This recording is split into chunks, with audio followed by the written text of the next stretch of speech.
Hello mga ka-agree. That's the all plants na sobrang healthy na sila dahil sa tag-ulan na. Nakita niyo naman ka-agree. Ayan o.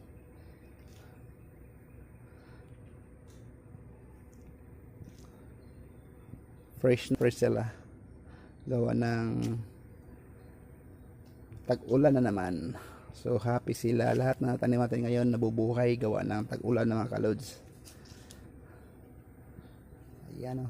Puro lang sariwang sariwa. Ang lalapad ng mga dahon ng San Francisco mga ka-idol. Francisco, ka-agree. Ayan ang mga tanim ko rito sa gilid ng bakod namin. So yan, ka-agree. Okay, thank you for watching. Sa next video, paki-push lang button, subscriber, Junil.